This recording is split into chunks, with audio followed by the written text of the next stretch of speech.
Good morning, my friend. Pastor Curt here with a rerun. That's right. Don't skip this. Don't stop. Reruns are good for you, you know.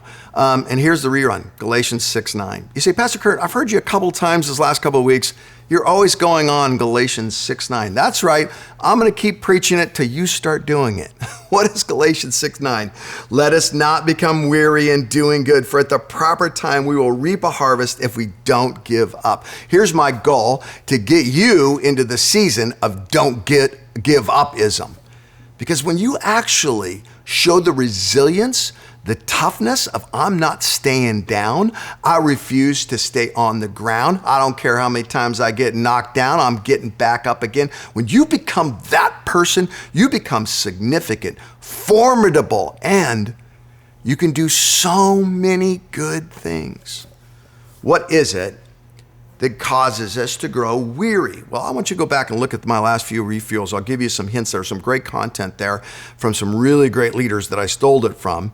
But I want to go over one, and I think this one is the coup de grace. This one is the one that really wearies us the most. And here it is, when we personalize the problem.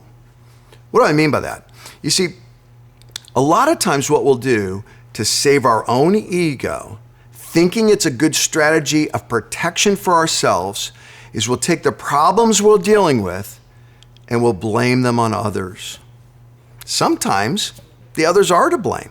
Sometimes your spouse and your kids and your coworkers and your roommate have misbehaved, but it's never a good strategy to put all of the blame on them because you have no control over them. When we get in the mindset of actually blaming others as our primary strategy for handling problems, we become weary in doing good. We get caught into fault finding, which the Bible lists along with drunkenness and adultery as a sin that God hates.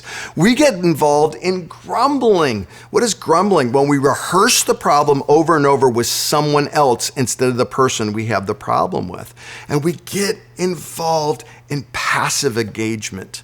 What do I mean by that? When you think the problem is someone else, guess what you're going to do? You're going to avoid them. And guess what? When you start avoiding people that are problems, you start avoiding eventually everyone. You get into isolation. Isolation weakens us. The Bible says it's not good for us to be alone. Get out of the blaming and the grumbling and the fault finding and that slow, subtle, isolating, passive engagement and get back in the game of doing good. How do I do that? Well, I realize I got no control over circumstances. I'm not changing God. He doesn't change. And anyone who's married knows this. I can't change other people. There's only one person I can change, and it's me. Listen to me carefully. You know what creates weariness in our life? It's not how hard you work or the amount of hours you work. It's the amount of drama and conflict you carry. You want to get strength for doing good and not giving up and doing good? Go after resolving the drama. The Bible says, keep the unity of the faith as much as it's possible with you. Have you done all you can? Who's annoying you right now? Who are you upset with? Who at work do you have some drama with? Go to them. In Matthew 18, as a learner, humbly, asking questions, not accusing. Help me understand. What can you and I do to be us against the problem instead of you against me?